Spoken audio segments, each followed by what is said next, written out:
Oh yeah, there's always a little pre-roll just because it's cool. just you have much for editing. But welcome back to Next Stage Podcast, everyone. Thanks for tuning in, listening, watching, whichever you're doing. We have Jerome Goosman in the studio today. Say hi to the people. Hi, people. He is going to start off with a song, and then we're going to get into his story. He's got a lot of interesting things to share here. Cool. At least I'm assuming so. If not, hopefully, it's going to be a boring podcast. Hopefully it's somewhat interesting. I'm going to start off with the chime. And he's got a tune for you guys. What's it going to be called? Or what is it called? This is a new one. It's I think this is the first time I've ever played this in public. It's called "You'll Always Be My Rainy Day." Awesome! This is a premiere. This is a Next Stage premiere. Oh, yeah. That is double chime worthy. Double chime. Yes, double chime that one. Next Stage premiere of Jerome Goosman's song. All right. Awesome.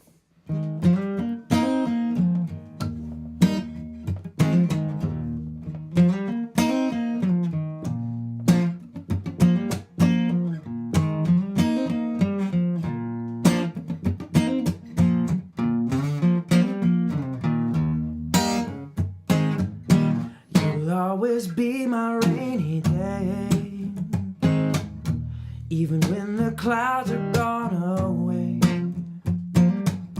These tears of mine are here to stay.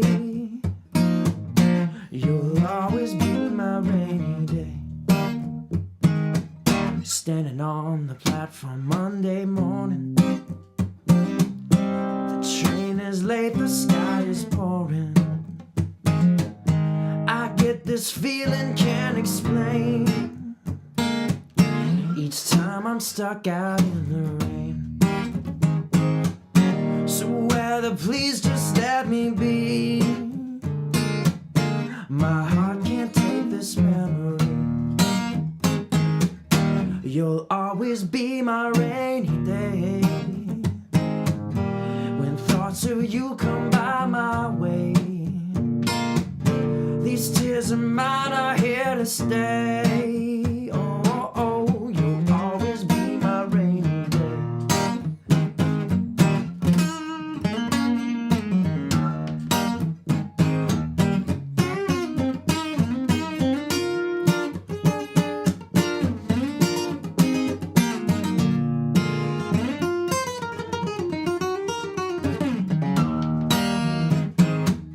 You'll always be my rainy day. When thoughts of you come by my way, these tears of mine are here to stay. Oh, oh, you'll always be my rainy day. Beautiful, man. I got to give you a little shaker. Oh, thanks. Woo! That was excellent. Thanks a lot. Oh, and that "You'll Always Be My Rainy Day" is the name of that song. That is the name of that song. That is great. Scoot up a little bit closer here, so we get sure. get you closer to the mic there. Yeah. So when we were just talking a little bit before, talking about tunings and mentioning Stevie Ray Vaughn and stuff, Right. and I hear the blues in there, of course. Yeah, in that some of those licks and the way Definitely a blues song. And was he like an influence on you, or just you came to know him later on? Or, huge. Scoot a little bit closer here. Oh, We just yeah. want to make sure you're right up close. How do we look? Yeah, I think it's good. Yeah, Good? You're in there. All right, So, I'm so what was blues like? Huge influence. Okay. I mean, I grew up in Austin, Texas, actually. Really? And that is that's where Stevie Ray Vaughn's from. There's actually a statue of him in downtown Austin. Yeah. So he's my go-to guitarist. I can Favorite hear that guitarist, out there. I'm a total nerd for him as well, so I can that's relate. awesome. I didn't know that either. And what I get from him is he was able to make the blues important in like the 80s when it wasn't that popular. Right. He made it sound cool he made music sound cool in the 80s, which is it's pretty tough. And like blues is such it's a basic music in its format. Right.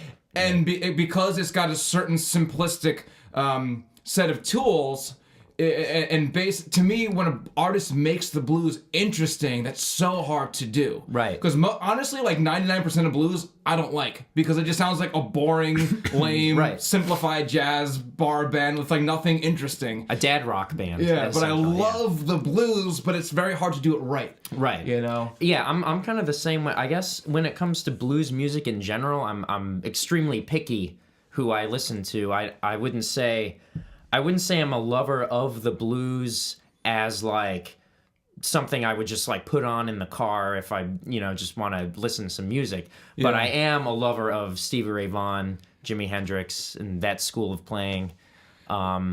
I think it's the Strat sound that I really like. I think it's just the sound of the Stratocaster. That. So, are you a John Mayer fan? I heard a little. I do like a little stylings of that. Yeah, I like John Mayer as well.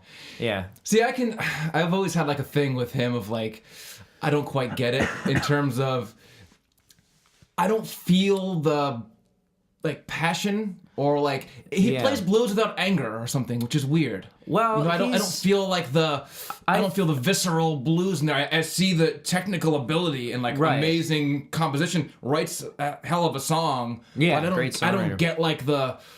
You better leave, you better leave my little girl alone. I don't get that from him. I mean, that could be maybe because he's from Fairfield County, like I am. I don't know. But I don't know. I think with him, I actually, before I even knew he was a great guitarist, I really just liked his songwriting. Yeah, really. And then it was just kind of. I think that's where he excels. Right, and I think as a bonus for me, it was like, oh, he's also. A very good guitarist as well. So yeah, he did that like that trio thing. Try, I think was the album called, the John Mayer Trio. I forget. Yeah. Both my brothers were huge fans, so I was like inundated with it. Just one way or the other. Sometimes when that happens, sometimes when you're like, if you have a friend or something that's like super super into an artist, and you get bombarded with all of this like. That kind of detracts from it sometimes. I know that's happened for me in the past. You mean when somebody's like a super fan? When someone's and you're so like, I can't match your enthusiasm. Right, yeah. I can't enjoy this as much as you are, clearly. Yeah. So sometimes that, like, And I think that actually might have happened with John Mayer, too, because I think in high school, like, everybody was, like, super, super into him. And I was into, like, prog rock. I was listening to, like, Rush and, like, jazz fusion and stuff. And that was kind of the last thing I ever wanted to hear. Right. It was only... I want to run through the halls of my high school. Yeah, I was like, this is a weird Dave Matthews song. Like, I really thought it was a Dave Matthews song when I first heard it. I'm like, he's going poppier, really, huh? That's funny. Yeah. But, so you were more into, like, prog rock and stuff in high school? I was into some kind of the weird stuff. Let's get a little bit of your backstory then. We kind of went straight into a John Mayer conversation. That's all right. It's not a bad conversation. When did you start playing music, Logan? What's your introduction into music? Did you always have music around the house? I think so. My dad put a guitar in my hands when I was probably like 4 or 5 years old. Yeah. And back then I didn't really know anything. I didn't take like formal guitar lessons. I think actually the first thing I ever played was like a slide on a guitar. Because, like, the guitar that he gave me had action that was so high, I couldn't make any chords. But I did have a slide, so I just kind of, like, was, like, messing around with that. This is when I was, like, really young. I have no... How old? Probably, like, 4 or 5 years old. It's funny, because my daughter has done the same thing. There's a guitar that she has that came from, like, a tag sale, whatever. It's, like, has really high action, same thing. And I never try to, like, sit down and teach her. If she wants to know, maybe I'll show her. But when I showed her the slide, like... That was fun for her. That's so amusing for people. Yeah, I mean, especially for... I think I actually might start doing that with guitar students that are, like, extremely young. I might give them a guitar and then give them a slide and, Oh, so you teach lessons as well? I do teach as well, yeah, as much as I can. I'm not always around, but I try to teach. So the first instrument that you remember interacting with was a guitar? It was a guitar, yeah. And was your dad a guitar player? Or saxophone player, jazz sax player. They're always jazz music playing in the house, Miles Davis, John Coltrane, Chick Corea, just to name a few. There's a John Mayer connection there. He has that song, is like Comfortable, where he said she can tell Miles from Coltrane. Oh, yeah. I actually don't know. Yeah, it's an early song, Comfortable. And it's All I Love Is Comfortable, but it's something about how he likes this girl because she can distinguish Miles from Coltrane. I'm like, those are two totally different horns. That's not really two completely different instruments. They were in the same band. Yeah, they did play together. Did you watch that Coltrane documentary? No, I keep on getting recommendations for that. I should check that out. Yeah, because I do really like Coltrane's playing. I didn't know that much about him. Like, I'd heard the music and stuff. Really got introduced in college. A friend of mine, Mark, he was from Charleston, and he was like a big punk rock kid, and all his friends were in like punk rock bands, but they were also huge like jazz heads too. It was like this mix, and they'd listen to jazz records and punk records, and jazz could be kind of punk. I mean, depending on the kind of, Well, Coltrane kind of got into some questionable things in the later on. Towards the end. That when he noise stuff, because he was just, like, exhausted on the possibilities as far as he was, that was like, striving for. Like, Giant Steps, and after that, he was definitely got a little more abstract. Yeah. With, but yeah. He had some crazy, like math and, like, spirituality theories, and, like, with, like, there's, like... I think he did like drawings even too that like almost like they look like kind of like mathematical drawings that somehow relate to me. He had a lot of deep concepts in his brain of how music was. He was definitely not the average thinker. Like, you almost have to imagine someone who's that talented is just their brain is just made. They're on another level. Yeah, they're on. It's like not a choice. Another plane of existence. Yeah, it's not like they're trying to be this weird good music. It's just like their brain just functions that way. They just are. They just happen to find some way to like channel it. I think I think a lot of great musicians have that characteristic where they're just maybe they don't like choose to be that way. They're not like trying to be the artist that they are. It's just like they're so unique. They're so themselves. Yeah. That they're almost displaying whatever their internal world is through the music. Yeah. So when did you just start displaying your internal world through the music? Oh, I don't even know. I don't. I'd like to think. So you started playing guitar as a kid, messing around? Yeah, so I started messing around. I think I took formal guitar lessons for the first time when I was maybe like 7 or 8 or something. Was this acoustic or electric? Electric. Yeah. Yeah, electric. Started with electric? Started with electric, yeah. Okay. Yep. I didn't get an acoustic guitar until we moved up to Connecticut, which I was in like 6th grade or something. So you were born in Austin? I'm actually born in Seattle, Washington. Oh. But I only lived there. You've been in some pretty important music I've been cities. all over, yeah. but I was only in Seattle for like the first year of my life. I don't remember any of it. Mostly, I say I'm originally from Austin, Texas. Okay. That's where. And you lived there until you were like sixth grade, yeah. So I guess I was like 10 or 11, and then you started on electric down there. Yep. Okay. Yep. And what was your what were you trying to play? What was your what got you interested in pursuing the guitar? The first CD I ever had. Actually, no. I had a cassette tape of Lightning Hopkins, an old blues player, slide kind of Delta blues guy, who I think he's actually from Texas too. That was one of the first cassette tapes I ever had. I would listen to him a lot. And it's pretty sophisticated for a kid of 5 or 6. It was very simple music. It was like just one or two chords. True. But yeah, I mean, I really dug the stuff. That was mostly, my dad just played it for me, and I was like, oh, I really like that, so I started listening to it.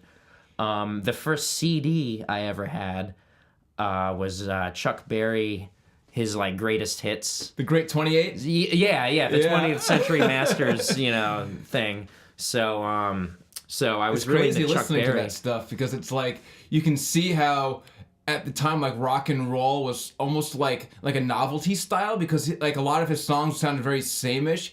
I don't think like the idea of diversity in rock and roll like really existed yet. It was sort of like it was probably seen as a novelty thing of like, oh, this record's hot, and then they make ones like it. Yeah. I mean, there was Havana Moon and things that were like a little different, but like in the beginning, it's like a lot of it seemed very almost like formulaic and similar melodies, but his like licks were precisely different each time. That's what drew me to Chuck Berry, I think, was just his like aggressive kind of guitar playing. And like I guess back then when I was young, I was born in 1990. Okay. So there'd been a lot of like advanced guitar music, you know, that's been around and stuff. There's like it kind of reached this exhaustion point. Yeah, but I wasn't really exposed to too many other guitarists. That was just the music that my dad played when I was younger. That was the music I was around.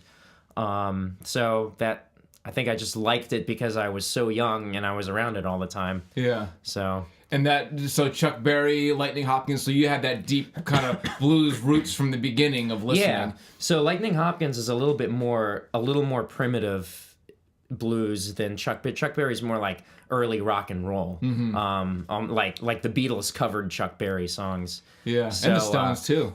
Yeah, That's what turned most of them on. They their first 5 records on both of them were like half covers, usually featuring some Chuck Berry stuff in there. Or other blues artists of the time. So, and then I also really, who else was I into? This is my mom's influence on me. I really like the Police and the Clash. Ooh. 2 bands that like when I was very young I would listen to a lot. Now the Police I can absolutely dig. I'm like in awe of them. Like it was one of those bands where at a certain point in life, maybe like 4 years ago or so, I realized like I don't know enough about this band. I know a few of their hits. I'm like, they seem important. And then I started digging online, like finding these old videos from like, you know, the 70s when they're playing, and I'm like, this is the best 3-piece band I've ever heard. And Sting's playing the fretless and singing. I'm like, whoa! They were actually kind of punk early on in their some of their early and then albums. they mixed like the punk and reggae. Yep. You know, and I thought hearing Sublime that they like invented that reggae punk fusion, because I grew up with a lot of Bob Marley from my dad. You know, being in the islands, he always he was an early adopter of that. You know, when he was younger, and we grew up hearing a lot of Bob Marley. So I had reggae like in my life. Yeah. And then hearing this band that's doing reggae with like energy and punk, I'm like, oh, did Sublime invent that? Then you hear the Police, I'm like, wait. That was 20 years did before, that first. And, you know, some of that new wave stuff, but they're the Clash I never got as much. I don't know what it is. I think the Clash was like I don't know, there's like English punk band. Yeah. Had like political undertones to a lot of their music. I can't say I've given like I haven't listened to like back to front like their catalog and albums. I probably mostly know the songs that are on the radio, and maybe London Calling or like stuff like that. As a fan, is that like not really the good stuff? I liked their more punk, like they had an album, I think it was just self-titled, like The Clash, and that was kind of like more punky, guitar driven, and that was the stuff I liked. Yeah. And that actually like led the way to me enjoying some other some like newer punk bands like Blink-182 and stuff like that. I was just listening to them recently. I went through their catalog. I'm like, there's some great songs in there. Yeah, they're that whole wave of like I guess like pop punk and stuff. That's also like an influence mostly in my songwriting. Yeah. But you can't deny that those are incredibly hooky, well constructed. They were packets. Extremely well constructed, and it's just like the time period when I was like going to middle school and high school and stuff. I was just exposed to that kind of music, so it's kind of like almost nostalgic in a way listening to it. 100%, man. I remember my brother driving me to school, because he was my older brother. He's like 3 years older, but he was a senior when I was a freshman in high school, and I would get a ride with him, you know, the first year, and he'd always put on like Blink-182 in the car, so those songs were like imprinted in my mind of like the high school experience and stuff, and like 100%. You know, not being able to like get a girlfriend and like 100%. Asking girls out and they say no, and then you're like listening to, you know, those songs from Enema of the State, and I'm like, this isn't about me. Life just sucks. I think that's what a great band does, is it captures the you know, reality of a certain demographic or something. You know, it's like so much relatability with that, and that's why that band's awesome. Yeah. And they're just awesome. They're just a great band. Like, I heard their like most recent album. Now, is this with the new singer? Because I heard something when they were streaming from like it was like Coachella or one of these places, and it was like Blink-182. I'm like listening in the car. I'm like, I do know. I was like, Tom sounds very different. Yeah. It turns out it was a singer from like the Sugar Cult or something. Because Tom left to go pursue UFOs. Interesting. Yeah. I didn't know that. I mean, he's really into ufology. He's got this whole That's organization for like trying to find extraterrestrials. Like I guess he was always. It's a good cause. Yeah, he was always like, that way. Apparently, like very into that. If there's a song aliens exist. Yeah, I just thought of that. So he left Blink-182 to go find aliens. Interesting. Well, I mean, that's. So what you're saying about the newest album? You listened to it? Oh, I just like it brought me immediately back. Yeah. Like they hadn't really changed their sound at all. Maybe he is singing on like, it then. I don't know. I mean, I was never. He's got such a definitive, like, thin voice that's hard to. Come to think of it, the singer did sound like significantly different. I still enjoyed it. I guess Mark did sing a lot of songs too. They were kind of almost 50-50. Yeah. But like, yeah, not exactly. Yeah. I don't know. I don't think I know like the personnel other than the Travis Barker and then but I don't know the names of the other guys. Tom DeLonge played guitar and singing. He had like the more whinier voice. Okay. All the small things, truth cares, truth brings. I took her out. Yeah. And then Mark is the bass player, and he sang that one. He sang that. Yeah. Okay. And he sang like I think Adam's song. Yeah. And things. So he's got like the more like I don't know, like mid-rangey voice. Maybe more. He's got the better voice. Maybe more conventional of a singer. Than, he's got the better voice. But Tom has like a distinct voice. Okay. Where it's like it doesn't sound like Blink without him doing that like whiny thing. Right. There's something distinct about his voice, but it's not classically good. That actually explains a lot. Listening to that new album, like now that I think back, like there was only like one vocal presence like in that. So maybe Mark's singing more. I don't know what they're doing on the new album, but they always. I don't know. I think like Tom primarily sang most of the songs, but then there were Mark would sing some too. I don't know if they had like a Lennon and McCartney split in terms of each sang the songs they wrote or who wrote what, but we'll have to brush up on our Blink-182. Yeah, definitely. Not a bad thing to brush up on. So you were digging on the blues, digging on Chuck Berry, then you were digging on the Clash, the Police, and like, was this what you were trying to play on guitar, or were you like writing stuff? I think on guitar, I was just. I learned what a pentatonic scale was, what a blues scale was, and I was just kind of like messing around on that, like emulating, some of the rock that I heard, rock and blues stuff. I think I don't remember when I discovered Stevie Ray Vaughn. It was sometime in that time period, before when I was still living in Texas, so I was like younger than 10. But I remember hearing him play guitar and just being like, I want to like that whatever he has going on there, like I want to play that. Yeah, once you get bit by that bug, man. Yeah, it's like... yeah. And actually, my second electric guitar was a Strat. Yeah. So that helped. What did you start off on? So I started off on actually. My very, very first guitar was just a homemade guitar. Whoa, okay, back it up. I don't even know. You made a guitar before you could play No, I didn't make a guitar. Someone else. You're really like one of these masters. No. I will not play until I make my own instrument. Maybe someday I'll get there. I've made one of those like one string, 2x4 with a glass bottle. Oh, that you do in like, that you do in Jack like White science show. class or whatever. Like, maybe people make them in science class, but I saw I think it was some clip of Jack White doing it, or maybe I just like heard about them. But I've found that you can like take a piece of wire, anything. I've seen those. And a 2x4, and then I looked up online how to do it. You use like a chunk of wood, and you cut a notch out for the nut, and then you use a glass bottle on the other side, and 2 screws that basically stretch the string across. Interesting. And then I cut a pickup out of a Strat because I put like different pickups in it. It had the old ones, and I cut one off, and just like hardwired a 1/4-inch to it. Okay. And like had it rubber banded like onto the board, and then you could play one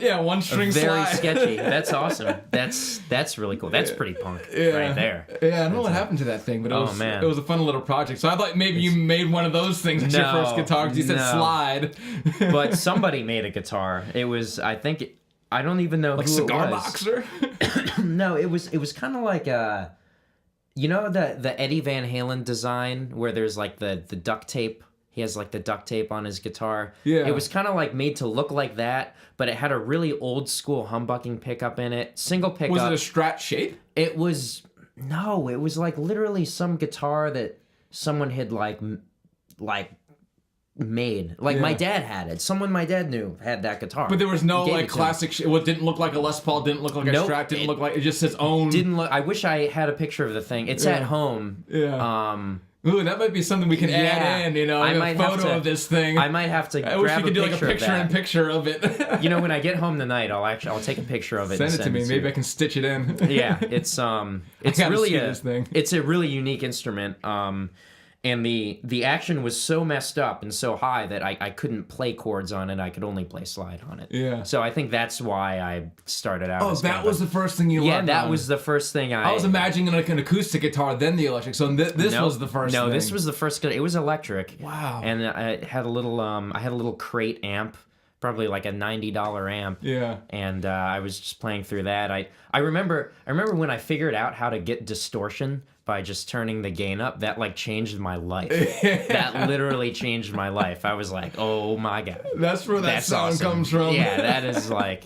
That was a defining moment. Especially on a little solid state, you can really get it sounding nasty if you want to be. Yeah.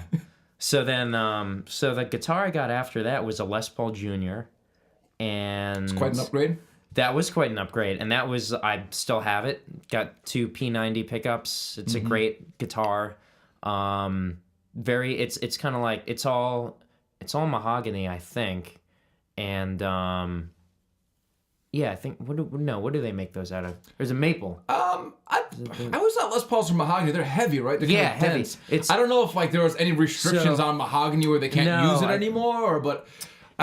There's probably a few different tone woods that are used, but well, either way, it's heavy, but it's thinner because it's a Les Paul Jr. So it's not as like it doesn't break your back. Not as it has like that Les Paul sound, but it's not as unwieldy as like a standard standard Les Paul. Does it have like the flat top, or is it arch top at all? It's a flat top. Yeah, it's flat, very thin, 2 P90 pickups. And there's I have that guitar I actually have set up for slide right now. What do you do for setting up for slide? The higher action, is that higher action? And I try and bring the pickup height a little bit closer to the strings.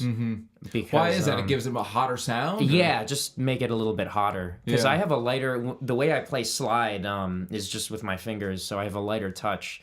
So I don't really dig in like I would with a pick. You play slide? Oh, on your picking hand. Yeah, my picking hand. Yeah, I'm not holding. It's like you're playing slide with your fingers. What do you have? Like a weird callus on your finger? No, I have this actually morphs into a slide. Yeah, you got one of those in robot implants. Kind of like Wolverine, you know? Yeah. It's just like my fingers turn. Pops out. Yeah, exactly. You ever heard of that band called Rival Sons? Rival Sons, what is that? They're like a modern, like they're kind of modern, but they play like a sort of brand of rock and roll that is more harkens back to the 70s, like a heavier Black Crowes sort of Black Sabbath sort of thing.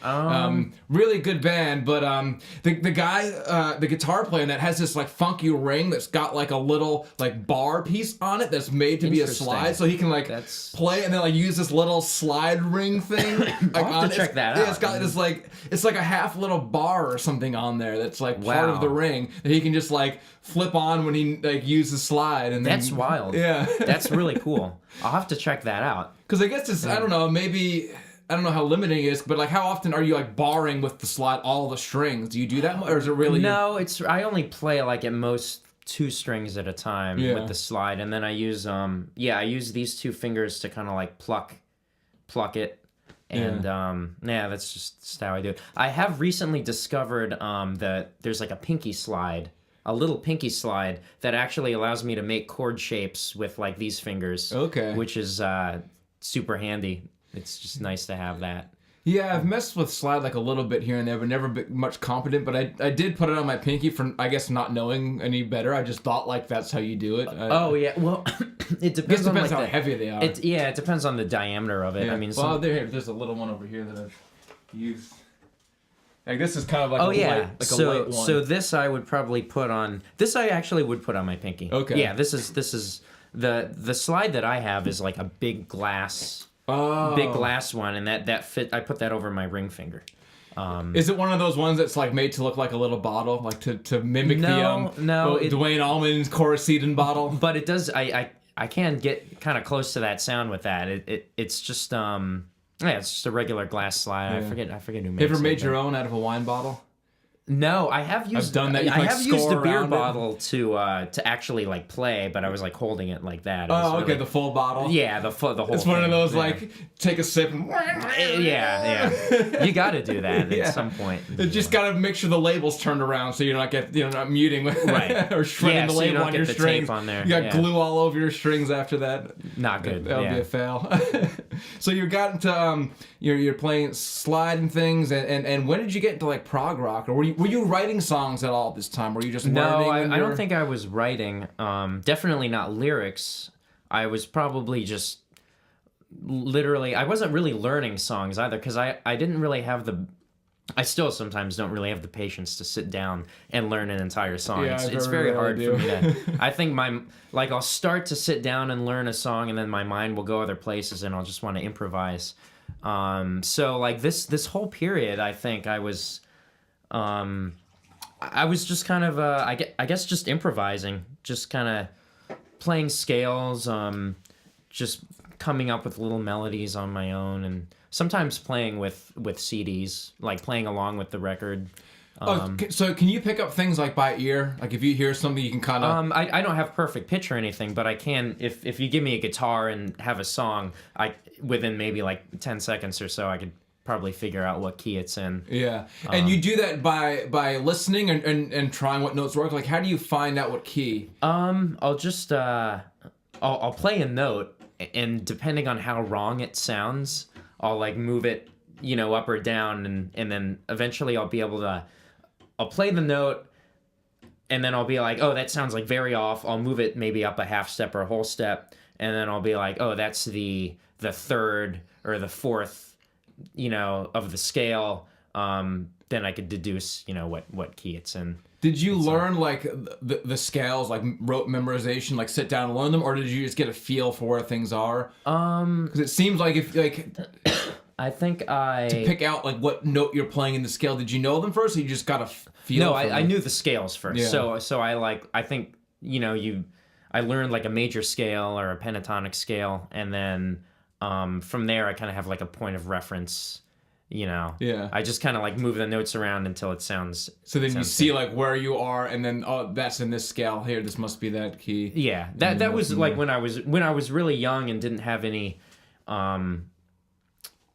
I guess like not as much knowledge about music theory and stuff. I think I just kind of like literally just played random notes, moving up or down until it sounded right. Right. I think that's. And so you would kind of play along to other songs that you knew, Yeah. and like the bands that you liked. Yeah, and you put could a always CD like on. look up to see like what the key is. Go online and check out and Get see the if this tabs. song starts out on the E flat or something like that. Right. So So you're primarily playing like along to other things, Yep. and like just you were taking lessons and learning the craft, but you didn't start writing at all yet in high school. Wasn't no, I think in high school I started writing. Okay. Yeah. So maybe I jumped So- too far forward. I No, was that's all right. confused. It's we're So you were in- we're all over the okay, place. so you were in Big one. Texas. Let's get linear. You were in Texas. Learned and how to then- play guitar. Was about 10 or 11 years old. We moved up to Connecticut. Okay. I was in middle school. Had to meet all new friends. I was known as like the kid who played guitar, and then Not a bad moniker to have. that was like I didn't play sports or anything like that. So Yeah. that was all I had. Literally like guitar. That was it. And I was in like the jazz band. Played with some friends. Just kind of. So had you like had any like jazz experience where you're learning any of that stuff, or you just got in the band and learned from there, or? So jazz was something that I've always just grown up around because it was always played around the house and stuff like that. So I was familiar with the language. I didn't really know how to approach it. I didn't know how to get those sounds that I was hearing, but I did know what jazz like sounded like. Yeah. So I think when I started, when I was in like the high school jazz band, just playing like really standard tunes. Being a guitar player, I'm not a great reader, so like I had to kind of like force myself to get a little bit better at reading. But that was my first like introduction to like playing jazz. I think. Yeah. Just being in like the middle and high school jazz band. So did your dad play jazz? You said he was a horn player, right? Yeah, sax. Was he Yep. playing jazz sax? What is that why you were hearing it, or they just liked to listen to that music? I was hearing it because he played it, and it was just played around the house. Okay. Like he would play it. He would, So he was a play jazz horn player? Yep. Yeah. Okay. Yeah. And like with bands, or in what capacity did he? Was he like for hire type guy, a studio guy, solo? He was a working Kenny G type? No, not a Kenny G type. His favorite sax player was Michael Brecker, which is now my favorite horn player actually. What's his vintage? What's he from? Michael Brecker was prominent in the 70s, 80s, and then the 90s a little bit. He was mostly he was kind of like a post Coltrane, kind of sort of like a bebop player. He actually found his way into a lot of pop music, like Steely Dan. He did some tracks with them, but so was he like a studio guy? He's a studio guy, but then he kind of like broke out and did his own thing. He started, there was a band in the 70s called the Brecker Brothers, which is actually Michael Brecker and then Randy Brecker, his brother who plays trumpet. Okay. And it's just like a funk band. It's just like a really fun like 70s funk band. But then after that, he just kind of kept progressing musically and just became this, monstrous sax player. Yeah. So that was that was the guy that your dad was digging on and that you got into now, and then you were exposed to that at a young age. I was exposed to that, and then when I found out, I guess when I learned a little bit more theory wise with guitar, I found out that I can like sort of like emulate some of the sounds that I heard in jazz. So that's where you got into jazz playing. Yeah, and then I ended up going to school for it. I went to Western Connecticut State University. So in high school though, when you were in the jazz band, were you doing did you have any other like music that you were playing? Were you playing in like rock bands at all? Yeah, I had a band in high school called Fourth World Nation. Yeah. And that was like the first like band that I was in. It was just a bunch of friends. We were playing rock music. Was it covers, originals? What? Both. Yeah. We wrote some. We did some covers. We played at Toad's Place a few times. Played at like the Teen Center. Yeah. Yeah. Any memorable like little stories in there? Any like first time gig disasters or any practice no thing? Disasters. Plenty of playing in front of like virtually nobody. There's a lot of that. We played like a high school dance, I think. Some formal thing. And what was this? Like a 3-piece, 4-piece band? It was a 4-piece, so it was like it was me, Fourth World, a singer and another guitarist, a drummer, and a bassist. Actually, at one point we did have 3 guitarists. But they're all people I'm still like really. Who takes the solo? So that was an issue. That was definitely an issue. So did you have to battle for it? Yeah, sometimes literally, just push a guy off stage. Let me see your little finger for a second. Yeah, just break it right off. Solo now. But step on his cord. Oh man, just subtly. Sorry, I better take this suddenly unplug it from the amp. Dude, your amp keeps coming unplugged. I don't know what happened. I don't know what happened. Time to get a new amp, But it was fun. I'm still friends with all those guys today. That was like a great time in my life. High school bands. Yeah, it was just fun, And then, were you writing any of the songs that were going on? Because you said you did some originals. I was writing like the guitar riffs. Yeah. I wasn't doing anything lyrically. I mean, I only started writing. Writing songs, like in maybe the end of college, right after I got out of college. So probably like, how old am I? Maybe like 6 years ago. I'll believe it. 5 or 6 years ago, yeah. That checks out with what I have here. Yeah. Just you good. Yeah. Sure that. So that was a little bit. So you were primarily like a musician player, just right. Right. I was in primarily band, a guitarist. Side musician. I think the first time I was like hired by other people, or not hired, but like making money with music was like in college, playing in like some jazz trios and quartets, just playing in like restaurants and stuff. That was my like, that was my thing. I was like just an instrumentalist guitarist. And was that part of like course requirement stuff, or was that guys who were or people, I don't know, maybe girls, I don't know who else, but people were putting these together outside of school? Guys and girls. But at WestCon, I mean, it's a very close-knit jazz department there. So when you're in that, it's kind of like there's the basic jazz standards that you learn for the curriculum, and then by nature, if you want to go out and play those gigs, since you're probably going to be playing with the same people you went to class with, or you're in bands with, you're going to play the same songs. You have the same reference points. Right, yeah. Because I think the great thing about jazz is that like there's these standards that everybody knows, like Autumn Leaves, or There'll Never Be Another You, or those old show tunes, right? That like that provided the just the basis for the jazz language.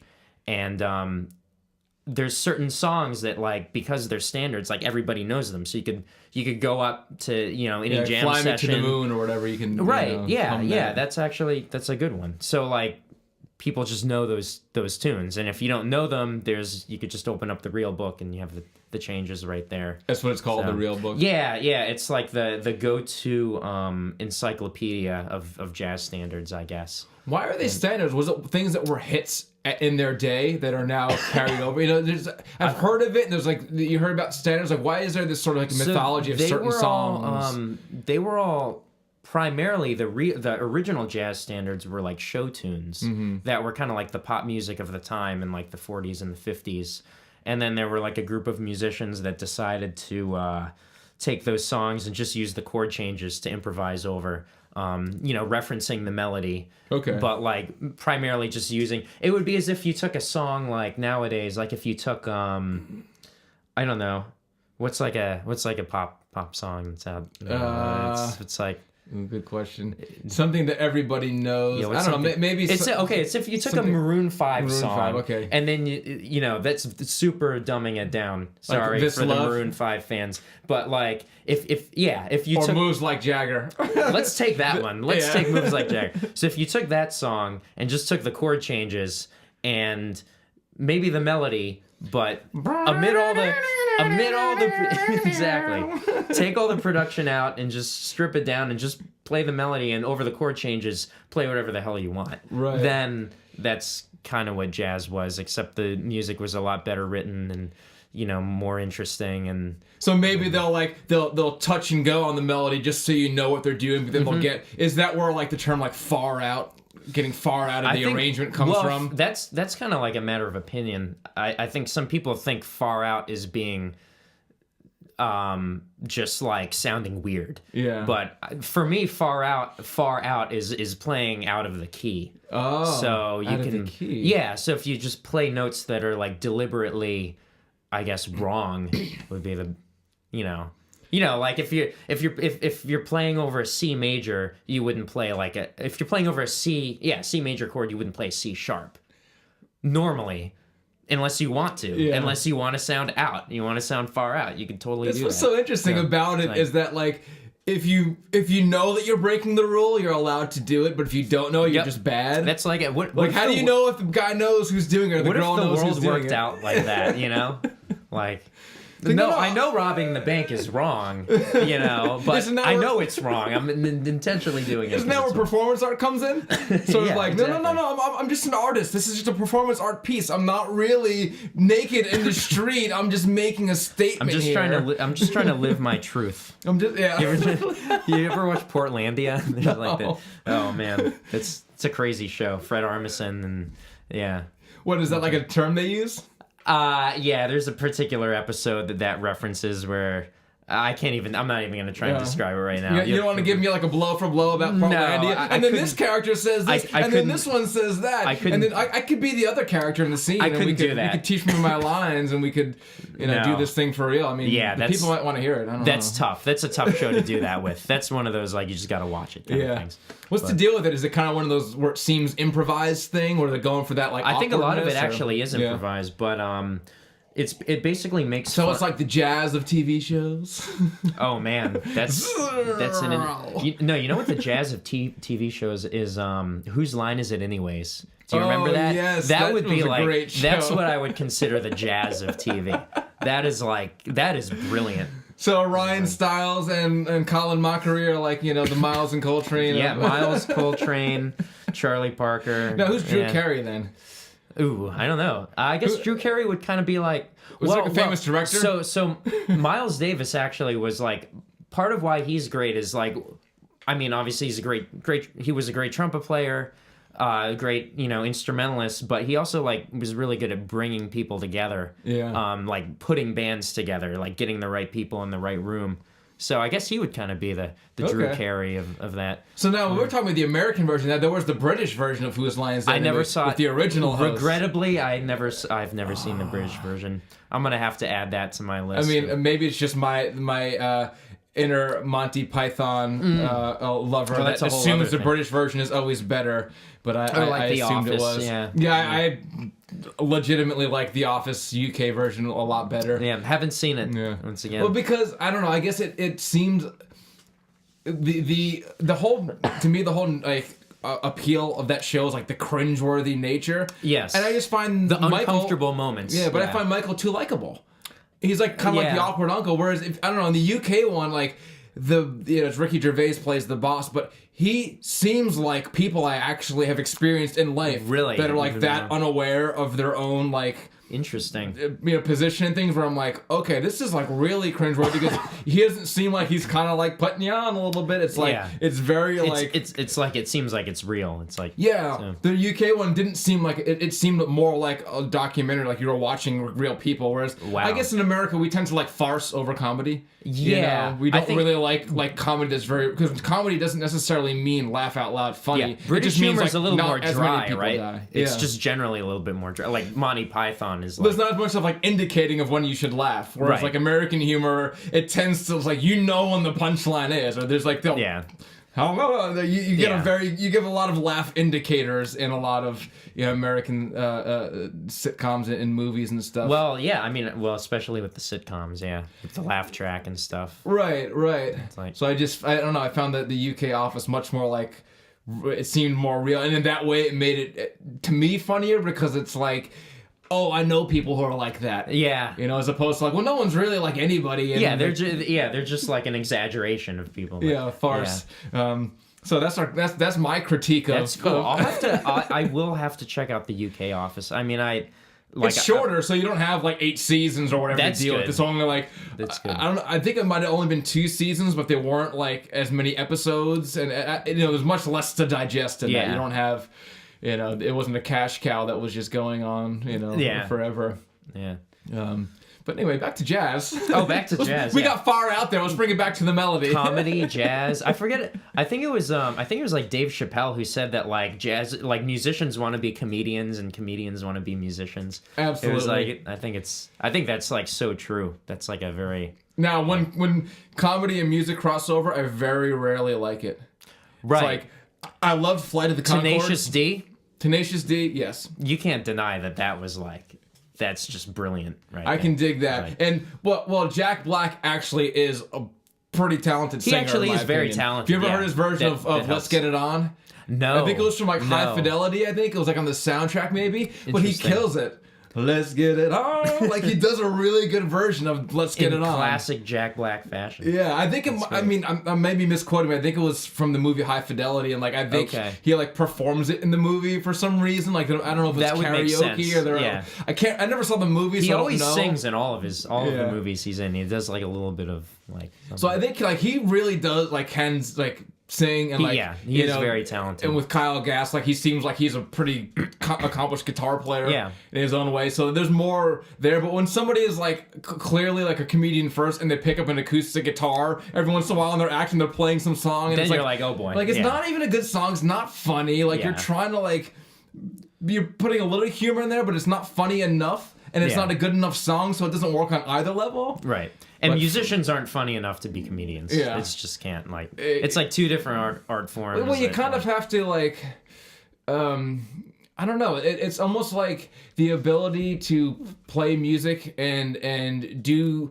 and perform, like... That's seen as, like, a cool trait in society. Yeah. And, like... I think comedians often operate from, like, the other side where, like, they don't seem to have anything going for them except for the comedy. So like when they start, if they had too many things they could do, it wouldn't seem like they, I don't know, something about that, like being, seen as unhip or like don't fit in, but that makes comedy work. Yeah. You know, like if they were too cool, it wouldn't work. Right. You know? Yeah, that's true. You know, yeah, there's a lot of, I think comedy in general, there's a lot of like the self-deprecating humor. Yeah. That's such a huge part of it, in that like not taking yourself too seriously, which is... So what do you think about John Mayer's comedy? I haven't heard it. I haven't heard any of trying to do it. You know, I haven't heard any of that. It's... I don't know. I didn't even know that was a thing. Yeah, he tried to do that for a little while. How did that work out? Apparently not good, because he's not still doing it. Well, I think he's just probably too good a musician for that to be a... Yeah, he was just trying to spread himself into other things. You know, I get it. Well, he did have that show. John Mayer has a TV show. You ever saw that? No, I didn't know. He used to go, like, he'd do like weird things. It was almost like a Tom Green show kind of thing. Like, okay. I remember, a few episodes. There's one in particular. He used to like dress up in like a bear costume so nobody could see him, and would like go out into like the parking lot where people are like, tailgating before his shows or whatever, and like start talking to people, and like, oh, you're here to see John Mayer. Like, that guy sucks. Like, he was kind of like, man, talking down on himself and like seeing what the fans said. He was like interacting with fans like without them knowing it. So I think he always kind of had some of that going on. Yeah. In his life. He was on the Chappelle Show too.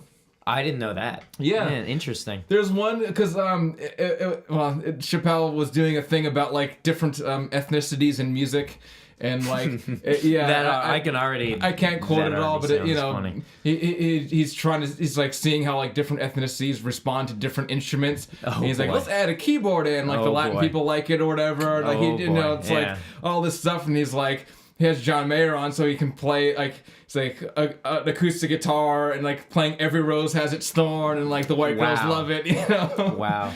So yeah, John Mayer was on the Dave Chappelle Show. That's fun. I'm gonna have to YouTube that. Yeah. That is something I need to see. Yeah, apparently they're like friends or something. I don't know. That's cool. Famous people tend to be friends with each other. I might be making this up, but I think they did some kind of like tour together. There might have been some. I don't know if I might be mixing too many things together, but I think they like did some kind of performances together. I would believe it. I think it was some documentary I saw. Dave Chappelle was playing like a Thelonious Monk tune on piano, and I was like, whoa, that was... I didn't know he played any That's instruments. interesting. Yeah, I didn't know that either. That was very cool. I think it was like around midnight or something like that. I don't know. Wow. But... you ever listen to Flight of the Conchords? Did you ever see that show? Oh my God, I loved that. Have you seen What We Do in the Shadows? Yes, the movie. Vampire? I know there's a new their vampire new movie? thing coming. Yeah. The one werewolves, we're werewolves. Yeah. Oh my God, that is great. That's like, I like that kind of humor where it's like it's not like obvious, Yeah, it's just like that's like my kind of humor. I love that. The Flight of the Conchords, like the whole show, and the premise that like they're this awkward New Zealand, but what do they call it? New Zealand's second most popular folk comedy duo. Like there's there's one above them, but, Yeah, but like, it's like little stuff like that. Yeah, that's like the and like the little like inside joke things where there's one where they're getting mugged by two guys.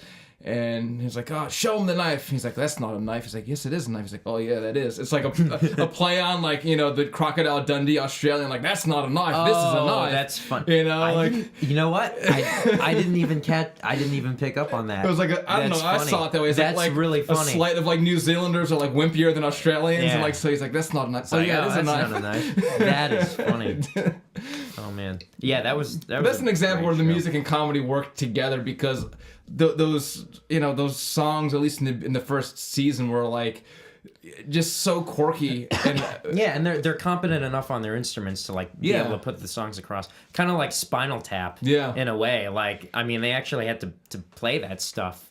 They did like a tour, really. I think. Yeah, and filmed it, and it was really like for a bunch of comedians playing these instruments, not bad. Yeah, not terrible. Like they put it across. Big bottom drive me out of my mind. Oh my gosh. Yeah. I love when they do that solo and he goes into like the and he starts like that one crazy solo where he's got like two guitars and he's like kicking a violin like he takes the violin and is playing one guitar with it and like tunes and the then violin. He tunes it up and then I think my favorite tune off that was like the old when they're like throwing back to like when they're really young in the 50s. I think they're making fun of like either the Rolling Stones or the Beatles or something, and they do that song like, you know what I want, you know what I need, so maybe you don't. Maybe you don't. Do I have to come right back out and tell you everything? Give me some money. Yeah, I cover that at gigs sometimes. But that's actually like not. It's like so close to a song that could have been popular at the time. It's so brilliant. Not like you don't get the idea that they're trying to be comedians about it. Like they're actually like that could have been a song by like the Dave Clark Five, and I wouldn't have known. Right. Exactly. And or Paul Revere and the Riders or whoever. Same with like some of those songs could have been like, you know, songs by some like hair metal band or something like that. I mean, like, they do they nailed it. They just the Stonehenge in ancient times, hundreds of years before the dawn of history. Like, and you got Led Zeppelin writing about like the steps of Mordor in Lord of the Rings, and it's like, okay, not that far off. Not that far off. And Black Sabbath getting into all sorts of weirdness. And apparently there's some weird, life imitating art in reverse thing with that movie where like the Stonehenge thing like actually like happened, where Black Sabbath was trying to commission someone to make like a Stonehenge, monument for like their stage set. And they got the size messed up. And the other way though, where they wrote it down and they thought they made it too huge where it couldn't fit into any venue. Or the Spinal Tap one was too small. And apparently like people have tried to see like was one influenced by the other, and it seems to be like they were close in time, but like that like the Spinal Tap part like would have probably already been finished, like filming and production by the time the movie was released. That like it was a thing that they happened to invent, but it really did happen to Black Sabbath like around the same time, but in the reverse order. That is like one of the funniest scenes I think I've ever witnessed in my life. That scene in Spinal Tap when the Stonehenge is coming down. And like the singer, I forget what his name is. He's David like, St. Hubbins. Yeah, St. Hubbins. He's like looking up. He's like, what the heck? I think the problem was we had a piece of stage scenery that was in danger of being crushed upon by a dwarf that tended to understate the hugeness of the object. That is one of the funniest moments. Are we going to do Stonehenge tomorrow? No, we're not going to do Stonehenge. Yeah. Oh, man. It's like endlessly quotable. Yeah. But the first time I saw that movie, like I actually was like sad because I thought like, oh my God, like this band is like failing, Right. Because that was around the time when I first was getting into, playing guitar and music, and I was like watching the Def Leppard made for TV movies and behind the music, and like they had all these like behind the music of like 80s bands, and I was like very like into it, like that's what I want to do, and then seeing them like failing, I'm like, that's so sad. Like that's not funny. A puppet show. There's nothing funny about that. Yeah. It made me feel like bad for them the first time I saw it. I was like, that's depressing. But now that you've like been a musician and you've done now that you see that the satire in that, it's just it's like so hilarious. So spot on so many things, and I've never even done anything serious. But which by the way, you're doing something pretty serious now. We should touch on that a bit. Now that you're out. I'm playing a lot. Yeah. I'm doing. I think I'm at this point in my life, I'm at the most, I guess, successful that I've ever been. So what's the story here? Who are you playing with? What's going on with this? I know you're on and off on tour, so let people know what's going on with you. So the past couple years, I've been playing with the singer-songwriter Sawyer Fredericks. Okay. Really, really great, talented young singer-songwriter. He's known for having won The Voice in I think 2015 or something like that. But before he did that, he was actually he already was a pretty established musician. But so I have the fortune of just being his guitarist. In the studio and on tour. I'm actually the tour manager now. Ooh. Next, yeah. Do you have a big a cricket bat that you take out and smash now TVs? I'm gonna. You know what? I'm gonna have to introduce that. Yeah. But I locate mandolin strings. Yeah. But yeah, so how'd that come about? How'd you get to be playing with him? Did you know him before? So the drummer for the band actually recommended me. My good friend Chris, he went to, I know him from WestCon, and he was he in the jazz program with you, or just you knew him as a friend? He was in the jazz program. I actually didn't know him as well in WestCon. It was only afterwards that we got to know each other. But I guess he was the drummer in this group, and they needed a guitarist. So Chris recommended me, and then I, went over there, and I hung out with Sawyer and bass player Art, and was this before he had been on The Voice or after? This was after. Okay, so I think he won. He did a tour afterwards with a different group. What, did they put a band together for you if you win that sort of thing? I don't know. I think he put it together himself. Yeah. But for whatever reason that first band didn't work out, so he wanted to restructure, and then he started fresh. He got Chris in as a drummer, and then it was just luck. It just fell in. I just happened to be there at the right time, and we all hit it off personality wise. And that's extremely important if you're going to be going out on the road with people. Yeah, it is. Yeah, I think that's the most important thing I think I've learned is that you have to be able to get along with each other. Yeah. Obviously being musically there is important. Having the musical ability, but just being an agreeable, nice person, and just. Is it when you're out on this is the first time you've done tours and things, right? This is the first time we've done a national tour. What's it like being out on the road? Do you guys have a van or a bus? What do you drive in? What are you Is it people think you're crammed all together, driving long hours from place to place? So do you need a lay refill out or anything? You good? I'm good. I'm good. Yeah, perfect. I have my little thing I can play with over here. So the whole situation is we have a van. We all take turns driving. We're out on the road for maybe anywhere between 3 to 6 weeks at a time. We have in April and May we're doing a West Coast tour, which we've done in previous years as well. And we do you book all these things too as the tour manager? No. They have a booking. He is a booking agency that handles all of that. He is management. It's all very set up. All I really have to do is just show up and play my instrument, and now is the manager. All I have to do is make sure we're at the right place, at the right time. So you have a schedule, an itinerary, or whatever, the details of where you're following going. That stuff. Yeah. So do you get in the van in Connecticut, or does he live in Connecticut, or is upstate New York? Okay.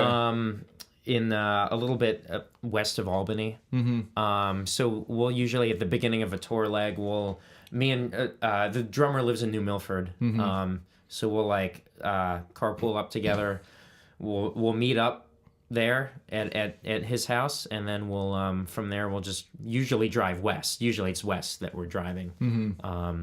And is there a lot of luggage and things? You guys like have to We like have do you have like a trailer for the van with all the equipment? no, or? it's a Sprinter van. Okay. I don't know if you those know are the what ones that are like kind of 6 foot height. It's in the back. pretty high up. Yeah, Yeah. it has a lot of clearance. Like you can stand up in the back of it. Yes, you can stand up in it, and it has a cargo hold in the back where you can hold. I usually have a guitar. I have my main guitar amp, a backup amp. There's a drum set, bass amp. All the guitars, our luggage, all of that fits back there. Yeah. And then I think there's like there's 3 rows. No, Like there's bench seats or bench seats. Yeah. captain's chair and bench. Yeah. seats? So there's like the 2. There's a driver and the passenger seat, and then there's 3 benches. Okay. So we can like spread out. Each have your There's own only bench, like 5 of us. Yeah. So So you guys like meet up all together, pack the van up, and then you have get a your. cup of coffee. Get situated, and then we just. Are there any we like just go. favorite road snacks that you bring? road snacks? Gummy bears I really like. Yeah. What else? What do I have? Usually, nuts or something. Are there any that. like certain things you're like, oh, I gotta have this before we? Is there any like ritualistic Beef like jerky? Yeah. Is like that's a big thing. A good solid that can protein. keep you going for a long time. Do you ever make your own? No, I would love to. I do it, man. I have a smoker, and I've Yeah. always wanted to like smoke meat and stuff like that. The way I do it is I get like a London broil. Okay. Try to get them if you can get them on sale. Sometimes I can see like a 2-for-1 That's deal. a pretty or like affordable cut of meat, right? Yeah. And what's it's key is that it's got almost no fat in it. There might be like a little rind on the edge, but like Yeah. you don't really want any fat in the jerky. Right. What you do is you put it in the freezer and freeze it solid. Okay. And then You cut it up into strips, or this Yeah. is the whole London broil that you and take the whole one, put it in the freezer. Okay. It comes to that. Okay. And then you take it out and let it thaw like a little bit, just so you can like get the knife into it and it's not frozen solid. But then Yeah. you can slice it really thin because it's frozen. because it's brittle. Yeah. Yeah, Okay, like I it's see. hard. You can't like a raw steak is really difficult to slice thin. Yeah. So you freeze it and let it defrost. Thaw. I said Yeah. thost. Thost, a little yeah. bit, so you're not like cutting into like straight ice, and then you Yeah. can slice it thin like that. And then you make a marinade of whatever you want. Usually like something Vinegar like, or something, right? Yeah, Like I'll salt use and like pepper balsamic vinegar. I'll Yeah. use soy sauce, Worcestershire sauce, maybe some pepper, onion powder, garlic powder, some Okay. cumin, whatever spices you want to use. Yeah. Let it Mix sit in there. Mm-hmm. Okay. I'll let it sit in that. You can, as long as you want, you can go overnight or a few hours, whatever. I'm gonna be referencing this video. The recipe? I'll once write I it get down for you. home. Yeah, I'm gonna be like looking back. What did he say about it? How long do I? And then I take, put it in the oven. You take, what I do is you take like the rack in the oven, put like it on the highest level. Okay. And then you put like aluminum foil on the bottom. Like don't put the other racks in. Yeah. Because what you're gonna do is then like with a barbecue skewer like this, kind of like from the strip of meat hanging down, you put like one end on it and push it down, so you're hanging them all on Okay. strips of meat like that, and then you kind of lower them through the grate, and they hang there, and And you the have fat probably drips down on the. yeah, everything drips Yeah. down to that thing, and you let the oven kind of stay on the lowest temperature that you can put it on, and maybe use like a wooden spoon What would you to say, prop like it open. 200 or like? It depends on the oven. Like some are digital where you have to like type in. There's only like so low it can go, like 175. If you have one that has like a dial, you can like put it on warm or something. It depends on the oven, but yeah, 175 I think is like the lowest this one here goes. Okay. And you just leave the door of the oven like kind of, you close it like on a wooden spoon, so it's a little bit propped open. It gets like the evaporation happening, and it can be between 6 or 8 hours of drying time. Okay, and I then see.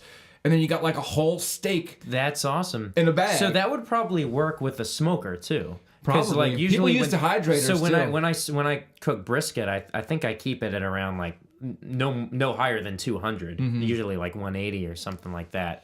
So it's like it's probably like a similar thing. I could probably do that in the smoker and just keep it in. Yeah. Because you look at like the price per pound of beef jerky, it's like insane. It is. It's like $8 or $10 for like a little packet of it, and that's a few ounces. If you look at like filet mignon, it's not even that expensive price per pound. and it's gone in a day. It's like and then there's all like the nitrates and all the stuff they put in there, man. Yeah, Like, if you make true. it yourself, it's like so that's it's actually a clean. thing that like traveling around the country, I always try and find like really good beef jerky. Yeah. And I always look at the ingredients and make sure it doesn't have anything weird in it. Any specific favorites?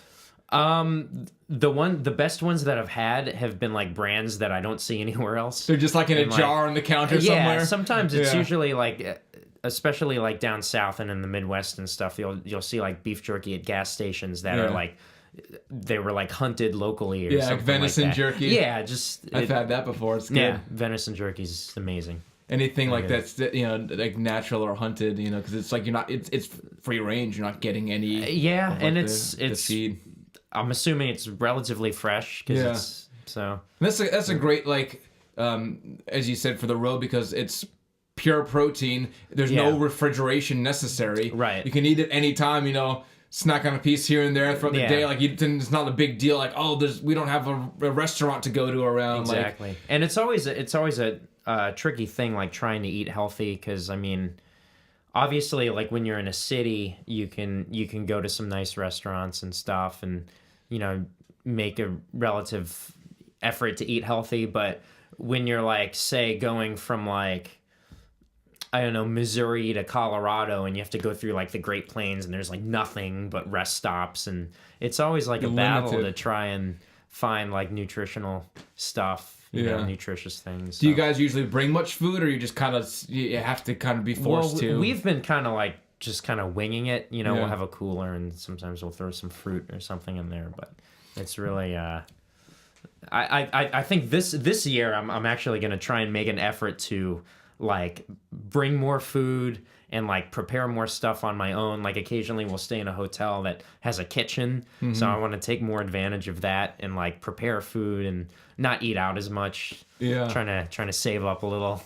Save it's like health for your body, Yeah, and not eat like processed crap. I generally don't eat any fast food. Like that's not my. Yeah, I try to avoid it too. I just try to avoid it. Yeah. Sometimes like I'll see like a Wendy's on a road stop, and I'll be like, I just gotta indulge every once in a while. Yeah, but of course, that's about it. I think Wendy's is like that's like the only fast food I can eat. Yeah, I don't know what it is about it. Well, if you're gonna have a cheat, place, you might as well have it be a consistent one. So have one. So then you're like you know what it's going to taste like. You know what you're getting. The country. Yeah.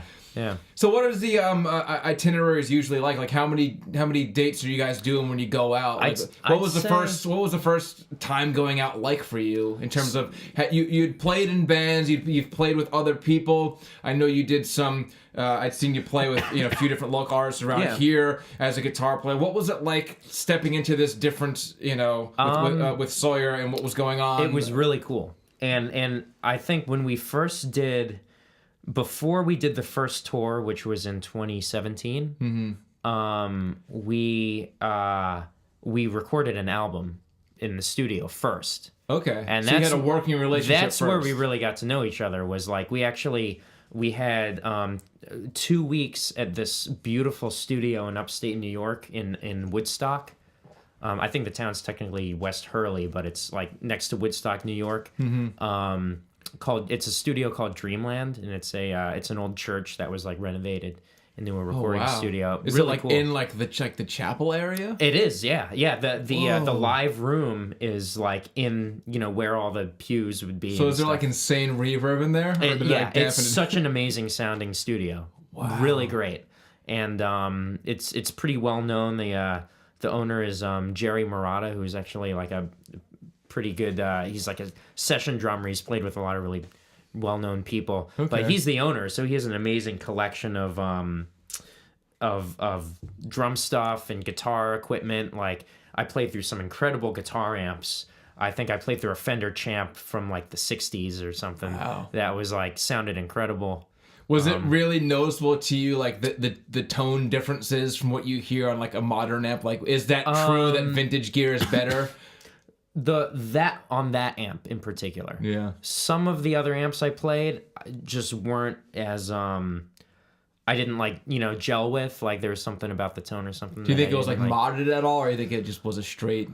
I guess you can't tell. Champ, I don't know actually. It was a little 5-watt amp, and what made it so great was that you could like crank it all the way up, and you get that like perfect. Apparently sound. That was Jimmy Page's secret. I heard he used to do that with Zeppelin. Take tiny little amps, and I do that with my Blues Junior. I get the best sound out of that when I just turn everything up. And so when you went into the studio, did you were like get to test which amps you like and see which one you want, and then you're like, I'll use that one. We had like free reign in this place. Like we could actually go there at like 1 a.m. and just jam out if we wanted to. It was an incredible experience. Now, were these songs that were written, or were you guys writing as a band? These were all Sawyer's songs. Mm-hmm. He had written them just for acoustic guitar. Yeah. And then we kind of like, while we were in the studio, we put our own parts to them. So he had like the main structure, chords, arrangement, like the song was done and you guys were just... Yeah, so he had like his acoustic arrangement of the song, and we essentially just wrote our parts. Were you like sent versions of the song to work on, or was it like you get in the studio and he shows you, here's the tune, let's figure it out? We had rehearsed. Yeah. We'd rehearsed a few times. That's right. You said you went over there for practice, and that's how you got in there. Yeah, so we had practiced together. We were familiar with the songs, familiar hanging out and stuff. Mm-hmm. So I think it was at that studio recording that album. I guess this would have been spring of 2017. Right? Sure. That I think spring. That matches my notes. Yeah. Does that match your notes over there? Yeah. We're good. So, you were born in 1990, spring 2017? Right. Okay. Oh, wow. Good memory. There we go. A few things stick every now and then. A few things stick, yeah. Same here. It'll be gone sooner or later. I'm forgetting so many things nowadays. I don't know what it is. I don't know. I mean, maybe start like journaling. Losing my memory. Just like dictate everywhere you go. Just a little on your phone. Just start. Probably start doing that, and then just play it back at night, and then you'll remember it. I hear if you like record into your phone, put it under your pillow and sleep, it's gonna absorb into your head. You know? Interesting. It's like when you used to be able to, like in school, instead of studying, you just sleep on your books. You know? It's like, sleeping on your books. The words just like go in there.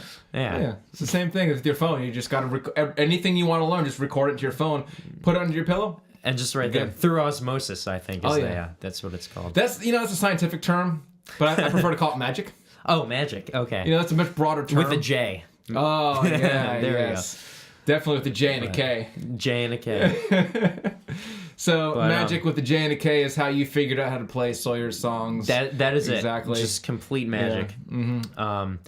But yeah, so that whole 2-week stint at the recording studio, we got really tight on the songs and we got to know each other really well. Yeah. So that made going on the road that much easier. And I actually didn't know how long it would actually last. So when after the first year, I was like, all right, this is probably gonna last like a year or so, and then maybe things will change and I'll be doing something else. But now I'm on the third year of touring, and we're still together, we're still having fun, making great music. It's amazing, man. That's such like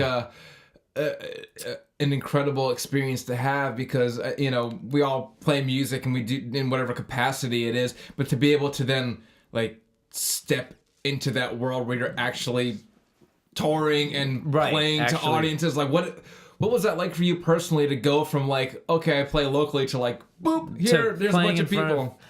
What are the crowd sizes like? Is this thousands of people? So we played, I think the largest place we've played has been like the Richfield Playhouse. We did that in the this past fall. Mm-hmm. So it's usually like crowds between maybe like a couple hundred people, maybe a little more for the festival. It's like a little bit higher. It really depends on where in the country we are. Okay. There's like different like. Because some places are more like venues, or some you say you're attached to festivals. Yeah. So we've been trying to do a lot of festivals recently, because that's like more exposure. You get like way more. So we'll play like small rooms as well. We'll do pretty much everything from like the size of like the Acoustic Cafe, that place in like Bridgeport. No, I've never been there. Or like I'm trying to think of a similar sized venue. I don't know. It's all different. Small to medium stages, I would say. Not like massive arenas, but like we've done. But there's a few hundred people at these places. Yeah, was that like an adjustment for you, playing in front of that kind of a crowd, or was it really not? I think there's probably the most amount of people I've ever played in front of. Yeah. But I think I actually fell into it very, very easy for me. Yeah. I think mostly because I was just playing guitar. I wasn't like singing as much. I was doing some background vocals. Yeah. But for the most part, You're not like carrying the right, thing. right. So it was kind of like, for me, it was just fun. Yeah. It still is. It's still a blast. I can't wait to go back out. Yeah, that's so cool, man, that you have this opportunity and that it's like a group of people that you clearly get along well with, and it's like it seems like a really organic introduction into that world, you know? Yep. As opposed to, I don't know, maybe I'm sure there's all different stories, but it seems like from what you're describing that it was a pretty comfortable, like, as natural as can be, like, oh, this is really cool. And then you're going out and you're like, oh, then 3 years later it's still happening. Yeah, like, it just kind of happened. And it was like a chance thing for me. Like I think I was at a, this is like 3 years ago. Chris was like, hey, I have like, there's this like singer-songwriter. He's, you know, really well known. They're looking for a guitarist. You know, would you be interested? And I'm like, yeah, sure. And I don't think I thought anything of it until like maybe like a couple months later when like I actually got the call from him wanting to like set up a meeting, and then I found out that we were going to go on a national tour, and then this artist is really well known and all of that. Like I didn't expect any of that. The thing unfolded. You're like, oh, this is what I'm doing. Because I think as a musicians you get so many false like things, like so many false promises a lot of the time. You know, I don't know. You think something's gonna be, oh, this is what's gonna be the thing. This is gonna be and it. you get tired of having expectations. Like, maybe nothing. So I think by the time that I had found out about this, I was kind of like, I just didn't think anything. I was like, whatever happens. But and what did that do, like, in terms of your personal life? The idea of like, oh, now I've got to go out on tour and stuff. Like, was there jobs that you had to leave? Was there things that you had to arrange in order to like make it work? Like, how was that able to? I was primarily teaching guitar through like a couple studios and privately, and I was just doing solo gigs, private parties at bars and stuff. That's what I still do when I'm home, and I pretty much left a lot of that stuff. Yeah. And then obviously I'm not away like the entire year. Mm-hmm. Like I think we only tour, if you add it all up, we probably tour like 4 months out of the year. Okay. So I am home like a decent amount. And when I'm home, I just try and like fill in that time with solo gigs podcasts and teaching. And things like that. Yeah, podcasts and stuff like that. But literally, like whatever I can find, because I still, because you can't have like a regular like 9 to 5 40-hour week it's job. just not like, going to happen. Yeah. It's not so. Oh, too bad. Yeah. Oh, shucks. You're missing so much. I've done that. I mean, I've been there. I've had so many. None of us want to do I've had so many weird jobs over the years, and I've quit all of them. What's the weirdest? The weirdest job. Let's see. Oh, here's the weirdest job. I was a canvasser for the census. I think it was the 2010 census. I like went door to door, and I had to like, they're doing the population count and stuff. So it was like a summer job for me. You were trying to get people to fill out a survey on the spot. Yeah, exactly. And that what was the reactions you got? That I got some people who were like, "Oh, screw the government, like go away," and like I got all sorts of most people were like pretty chill with it.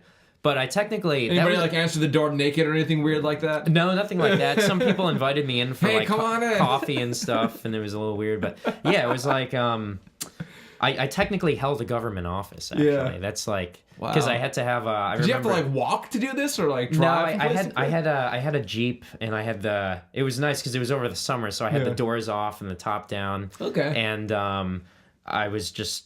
kind of like cruising down the neighborhood, going door to door. Did you have like a dress code? You have to like wear like a tie? I think I wore a badge, and there was a sign on my car that said like official government employee. Like a magnet that you said to stick on. Yeah, it was like a stick on like thing. So people weren't like throwing like, who's this weirdo coming to my door? Yeah, who's this weirdo like creeping like slow? Is he like casing these houses? Going from house to house? Because I was like the neighborhoods I was assigned to were like very wealthy neighborhoods, so I was like going through gated driveways and stuff like that. Did you have to like ring in or anything to like get access? A couple times I had to do that. And usually they say like if no one answers the door, you just take like a map spot of the place. And, but that was probably the weirdest that is weird job. And then the landscaping. I've worked in offices. I've done like I worked at a liquor store in Richfield for like 2.5, 3 years. And, Doing what, like register, like stocking, just or whatever? everything. Yeah. But so yeah, you know, it was just it's all that's the thing about being a musician is like it's not like you kind of have to find your own way. Like this gig is nice that I have, but I still need to fill in the gaps. Yeah. And like find ways to like, you know, have consistent income when I'm home. Right. And most of that has consisted of solo, you know, like there's a place I play every Friday when I'm back. This seafood restaurant in Newtown, Lucas Local.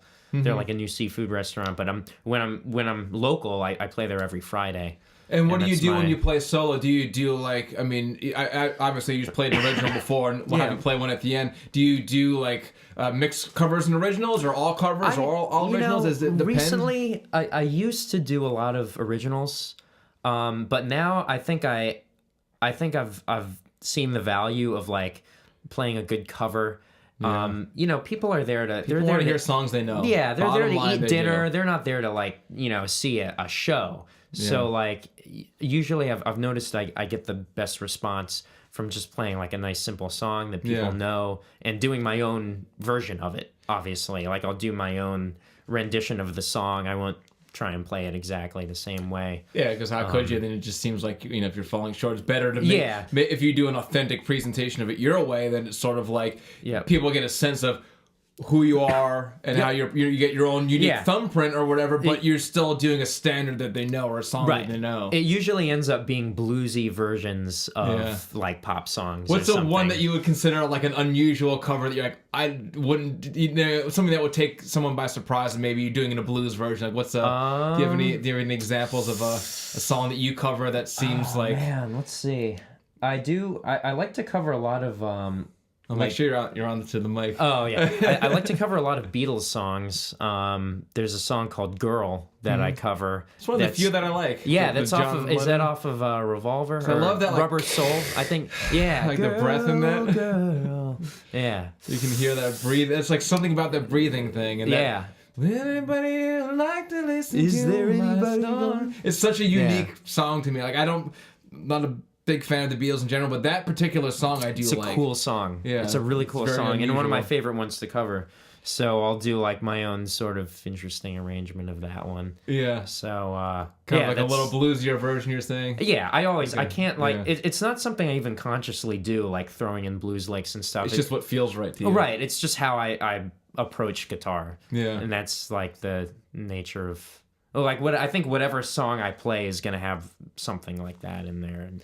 Yeah, and when you do these kind of solo gigs, is it typically like, are you like hired for the night and you're doing, you know, a few hours? Yeah, 2 or 3 hours. Okay. In that situation, you have to do covers, man. Even a band I like, I don't want to hear them for 2 or 3 hours. No, you know, you don't. Even if it's like my favorite band, I'm like, okay, like I like certain songs, but like nobody, it's like you gotta do covers, and like that's, you know, people want to hear music that they know. It's the nature of the gig. I mean, if I was gonna do like a showcase gig. Like if I was had a 30-minute slot opening up for a bigger artist, or if I was just you know, if I put together a show for me. Yeah. If people were coming to see me, obviously I would, you know, primarily play my original stuff. Right. You kind of flip the script and you do like maybe 1 or 2 covers and then original, mainly originals. Exactly. You know, and it's like when you're hired for the music for the night, you do the covers. And I don't even have 3 hours of originals that I'd want to play anyways. Not many people do. Yeah, that's not. If you've got 3 hours of originals, they're probably you're in a good place. You're probably selling yourself higher than you should be. Yeah, you know, who has 3 hours of originals? You know, it's like that are actually good. That can actually hold people's attention. And stuff right. Like that. You know, even huge name acts. It's like if you're pushing into that zone, it's because you're doing a lot of jamming in between. You're in like Dave Matthews. Zeppelin was doing, you know, 15-minute version of Dazed and Confused when they were doing that. They weren't doing, you know. And people weren't eating dinner to that. No, people weren't like, you know. But no one's playing like, you know, 100 songs back to back, 100 3-minute songs or whatever. But So any plans to do like record any of your original stuff? Any solo stuff? Things that you're? I have one song out. Released. It's on Spotify. You could find it. It's called Fire Alarms. It's a single that Fire Alarms. Is it under Jerome Goosman? Yep, it's under Jerome Goosman. It's out on like Spotify and iTunes and on YouTube. Fire Alarms, it's called? Fire Alarms, okay. yeah. And so it's people can find that? Yep, and it's out there. I wouldn't consider it like representative of all of the songs I wrote, but it's one song that I just, in that particular point in time, I wanted to record and get out there. Yeah. I actually have a full 5-song EP that's like ready to go. Yeah? I just haven't released it yet. Now, how do these things get recorded? Are you playing everything? Do you have other musicians on? Like, how does it... So the single that I have out, Fire Alarms, I recorded at Dirt Floor Studios. Where's that? Which is in, I think it's in near Old Saybrook. It's a really great studio. It's east of New Haven, somewhere out there. But it's called Dirt Floor Studios. You could look it up, and there. And that was you solo, or did you have anybody else record? So the engineer and producer, his name's Eric. He did he played the drums, some piano and bass. And I played guitar. I played electric and acoustic guitar, and I sang on it. So you have the song written, and then you come in with the producer to like make the thing. Yeah, that's a good way to do it. And it was a simple he was a recording studio, and he fortunately was able to play these instruments, and it worked out. Yeah. And then you have another 5 songs that were they all recorded there with him as producer? So the 5 songs were recorded at my friend Russ DeSalvo's place in Long Island. Mm-hmm. He has a recording studio there, and it was the same kind of deal, except he played bass and some piano. Actually got a session drummer to play all the drum tracks. Somebody that you knew, or just like call? No, it was his. It was Russ's reference, and really amazing drummer. His name's Frank Velarde, and he played. He tracked all the drums on there. So in these situations, like you had worked out the arrangements, you had acoustic songs, and then you're like, did you send them to the producer, or did you guys sit down together? No, we sat down together. So I had these songs all kind of formatted for just me and an acoustic guitar. That's how I had the songs formatted. And then I went to him, and then we worked out how we would translate that into a full band production kind of thing. So pretty much I laid down like acoustic rough tracks of the songs to a click, so it all like lined up, and then we added the instruments kind of as we came up with the different parts. So you would hear what you laid down, and be like, oh, this would be cool to put that here. Like hear put an electric guitar over this. Arrange things within the mix that you were starting to build. I guess it wouldn't be the mix that you're whatever. We did. We built a mix from the bottom up. Mm-hmm. We started with an acoustic guitar and rough vocals. Yeah. And then we I think the general formula was it started out with just the acoustic guitar and rough vocals, and then we would add bass, a drum part, electric guitar as needed, and then also like piano and organ and some production stuff. So when you're recording in the beginning, are you doing it to a click, like to a metronome where you got the So I recorded the acoustic guitar part by itself to a metronome, overdubbed the vocals. So that way when you slotted everything else in, it all lined up. Yeah. So that the drummer actually didn't even need to be in the studio. He had his own live room that was all mic'd up and everything. Oh, wow. And he was able to just record it to the click at his place, and then he sent the files back to us. And that's what's so incredible about like the digital age. Yeah, it's really amazing. People don't even need to be in the same areas, and like you can put a song together. There's different. That's a good thing and a bad thing. I think. I was actually just talking to. I went back to Dreamland, the studio where we recorded Sawyer Fredericks' album a couple of years ago, and I actually went back there a couple days ago just to visit and say hi. And I was talking to the engineer who worked with us there, and we were just talking about how it's so easy to make these in the box perfect digital recordings now, where like all of the songs like line up perfectly and everything sounds so perfect. A little bit of life is lost A lot of life when is you lost, do that. Yeah, because the whole approach at Dreamland is to record things. They record stuff straight to tape there. Really? Not exclusively, but that's one of their yeah. main things. They have a bunch of vintage tape machines that are like fully restored, fully operational, and that's actually how we recorded the album. Wow. So we had to like keep on doing takes until we just got it right. Yeah. We had to get it right, and that was like that process of recording is how I want to record from now on. What does that do for you as a player when you're in that environment? It makes you a heck of a lot better. Yeah. You have to know your part. You have to be entirely in it.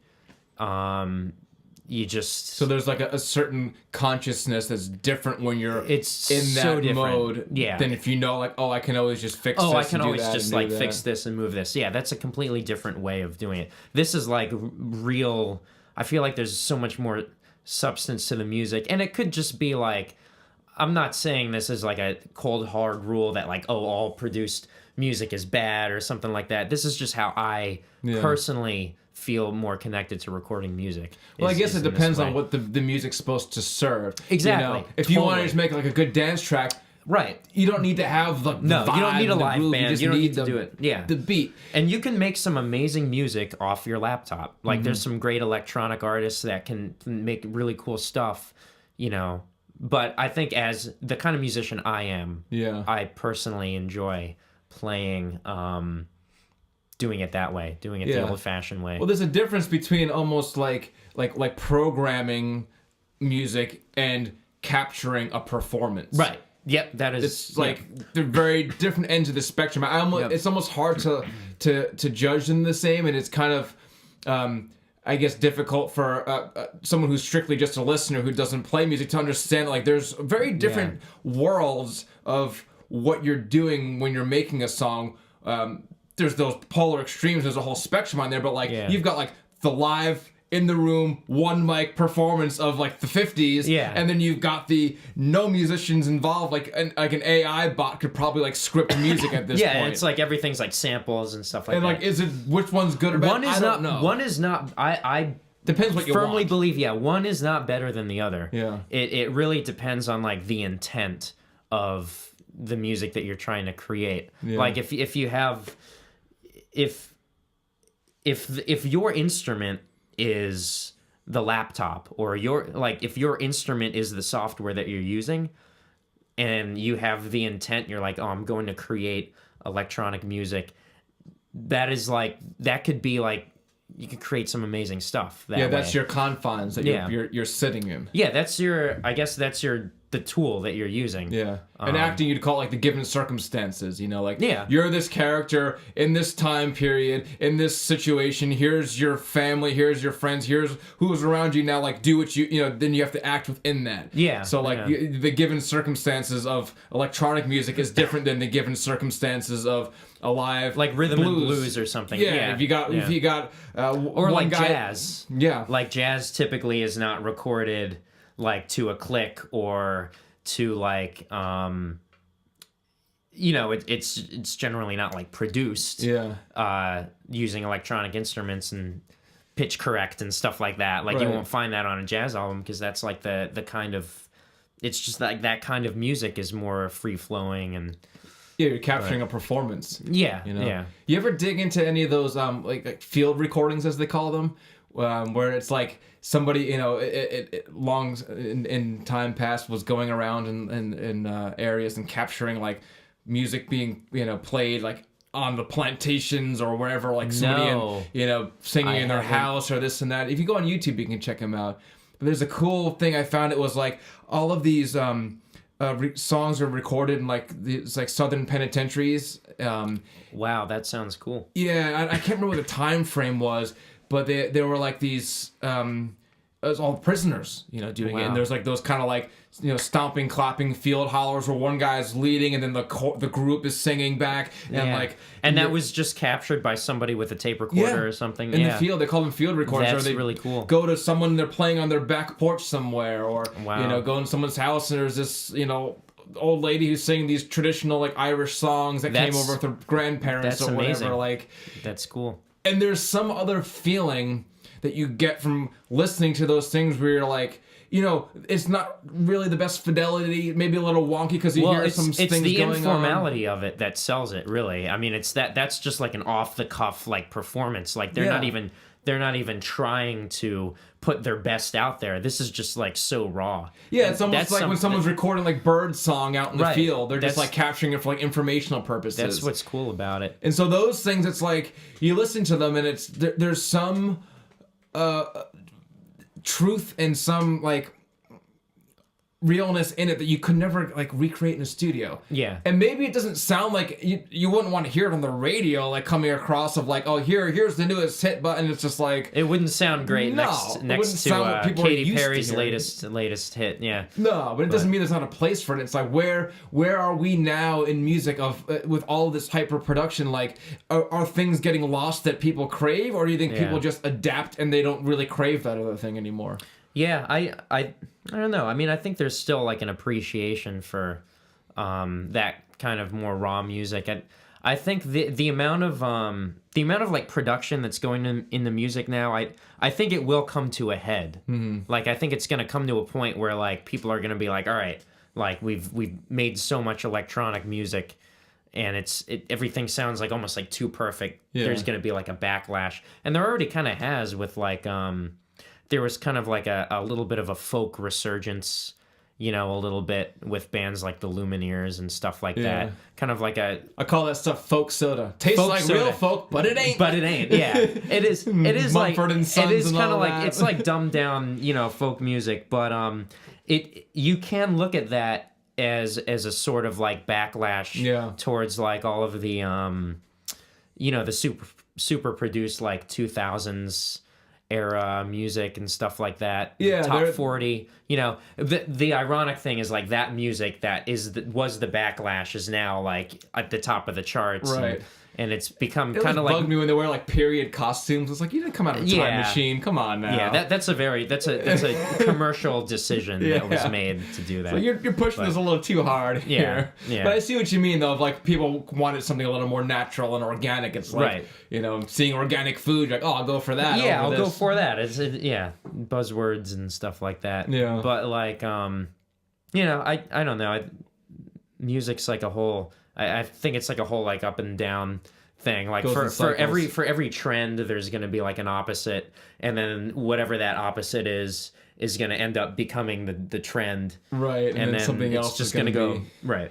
So what would you? I always ask people a similar question to this. Like, what would you want to do with music, with your music or whatever? Like, if you could say like, here's what I want to accomplish with it. Is there anything that you ever think about it, or is it just you do it out of compulsion? Like, I do it. Well, I play music because it's you know, obviously it's a passion. I love doing it. It's also my job now. Like I don't think of doing anything else. I'm gonna play music for a living, kind of no matter what happens. Like this gig that I have now, touring is great.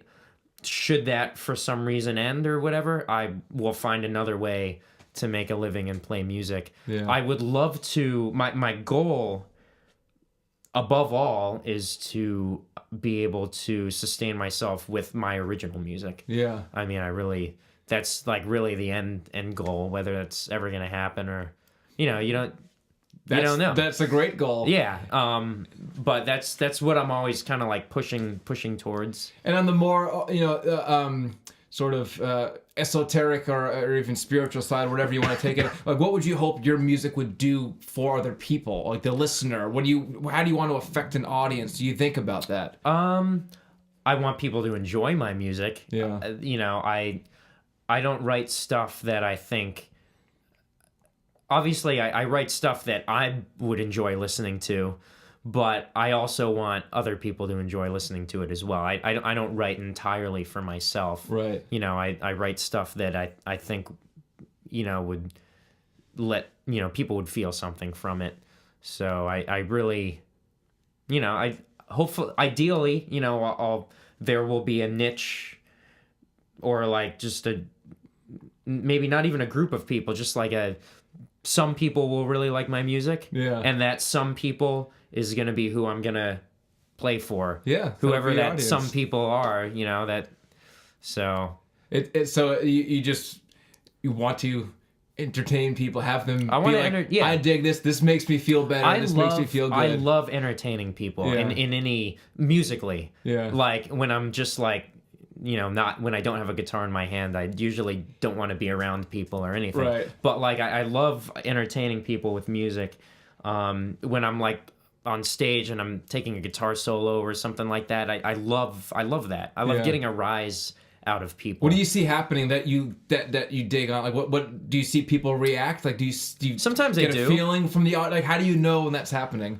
You can usually read, and this goes like not even when I'm on like stage playing in front of a bunch of people, but this could be even in like a cafe or a restaurant or something. You can read people's faces, and sometimes it's just one person. Like I'll play a song and you'll see someone sort of bobbing their head or something like that, and you play to that. Or tapping their toe. And Play to that person. Yeah, I got to somebody. Yeah, you got to somebody. That's what I go for. I really just want to get a rise out of somebody, no matter what I'm doing. Whether I'm singing my own song, I'm doing a cover, I'm playing a guitar solo. I really just want to get some sort of reaction out of somebody. Yeah, that's what I'm going for. That's an awesome answer, man. That's probably the best you could have, And I think a lot of musicians, who play, like, it's the same thing. Like, you just want to give a little bit of something that somebody, at least if one person responds, hey, I did my job. Get something out of them. Yeah, exactly. Yeah. In a way, it's kind of like, it's like magic in that way.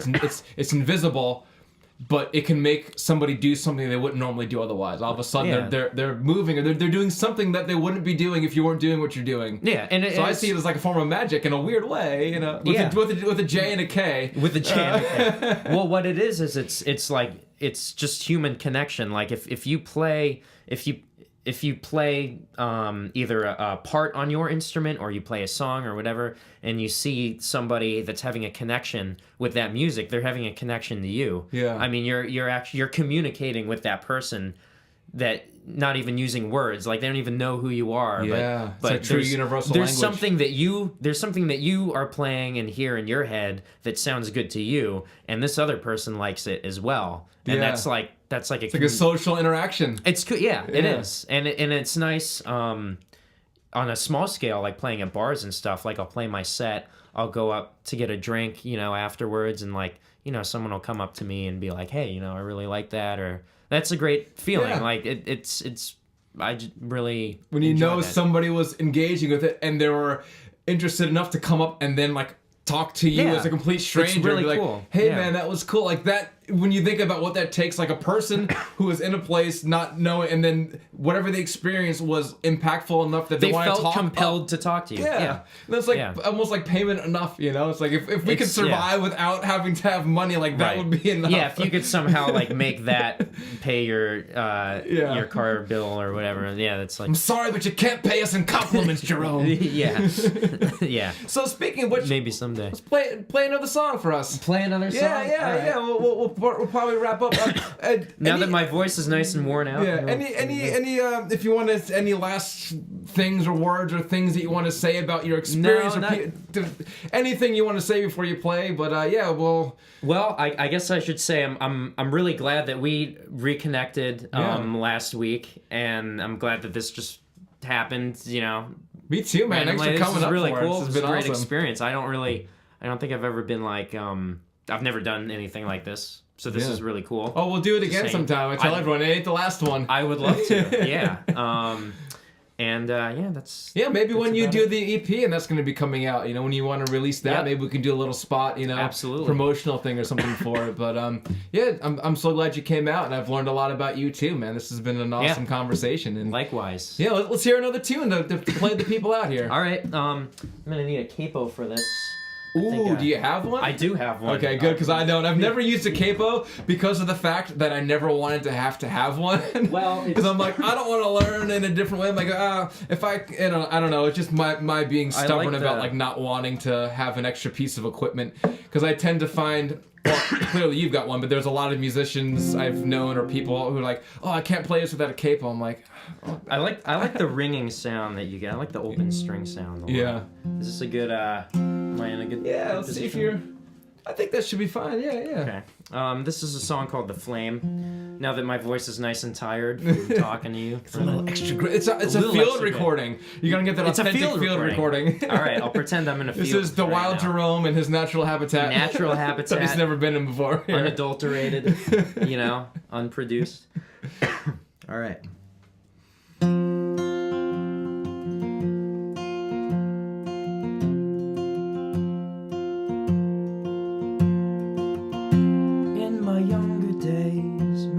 Was full of rage, picking fights I couldn't win just to fuel the flame. I was a lightning rod and the spark it made. Now I see myself and damn, it just don't feel the same.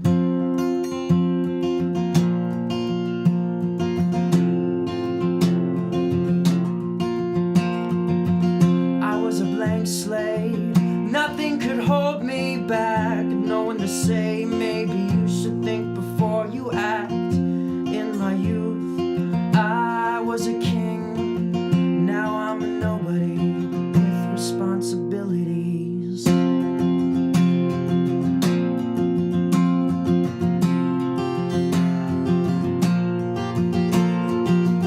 I had a heavy heart. I lost the will to start. So I moved away. I took a job so I could play the part. Now I'm a little wiser than I used to be. Still something I can't believe in. Well, what do I do now? What do I do now?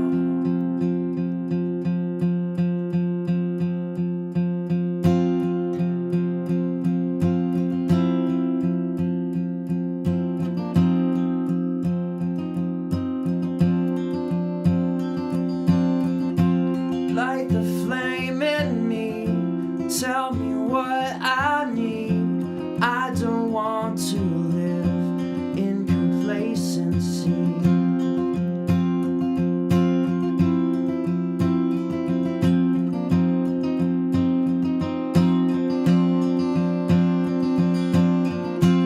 Light the flame in me, break me till I bleed, if that's what it takes to light the flame in me. Light the flame in me.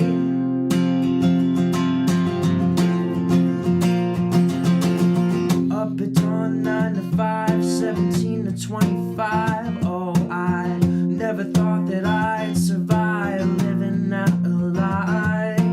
Now that I'm thinking back, I think that I just lost track. That I just lost track.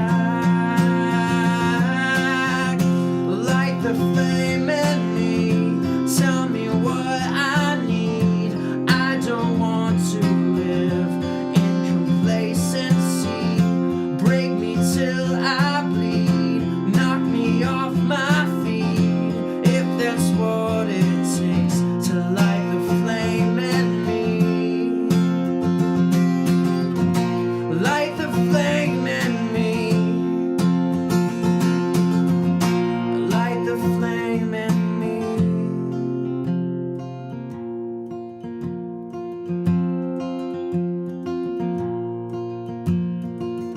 I fall in love and then I fall apart again. Maybe this loneliness is just a way to begin. Man, that was beautiful. Like, Thanks, dude. Thank you. That kind of sums up a lot of what we were talking about in that song. Yeah, right? Like the flame in me and the working the job. Like, I don't want to ruin it by saying too much, but like that really like put a bookend on like all that we talked about. Mission accomplished. That was wonderful. Yeah, I'm glad. Thanks for coming out, man. This has been a great podcast. I'll chime us out, Chime us out. and you'll be on again.